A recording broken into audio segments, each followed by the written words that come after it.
หักเขาตอนใดเจ้าแนมหน้าอายแล้วถามคำนี้สิตอบเจ้าว่าจังใดดีจังสิบ่เสียใจเจ้าคงลืมแล้วเนาะ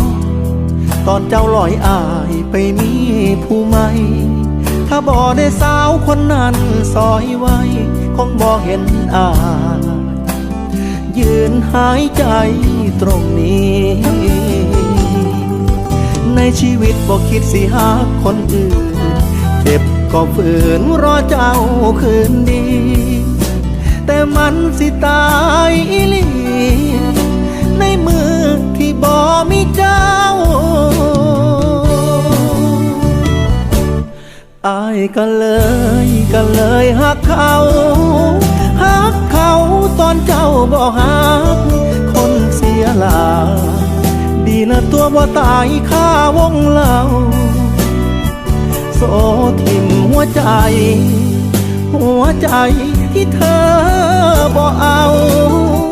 มอบชีวิตเน่าให้กับคนที่เขามองเห็นค่า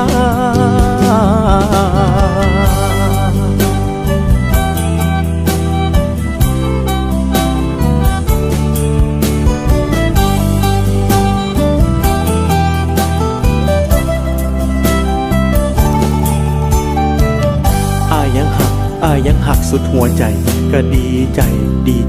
ที่ได้เห็นเจ้าวนคืนทางคนเก่ายังอยู่ในใจคนใหม่ก็อยู่ข้างๆสิ่งให้กันจะในละนางอายอยากหัวใจหูบอน้องสาว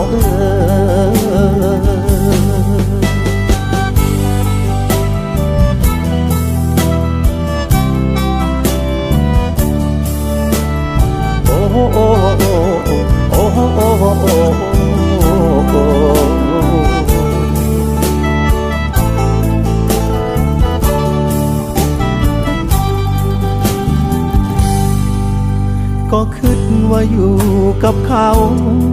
คือคิงเจ้าแล้วคงลืมอาย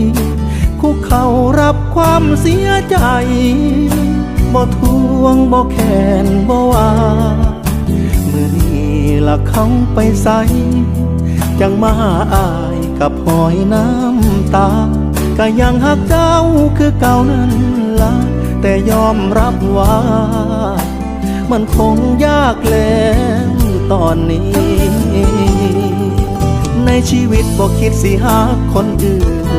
เจ็บก็ฝืนรอเจ้าคืนดีแต่มันสิตายอีหลีในมือที่บ่มีเจ้าอายก็เลยหักเขาตอนเจ้าบ่หัก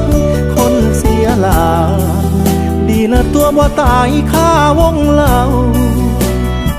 โซทิ่มหัวใจที่เธอบ่เอามอบชีวิตเน่าให้กับคนที่เขาที่ยังเห็น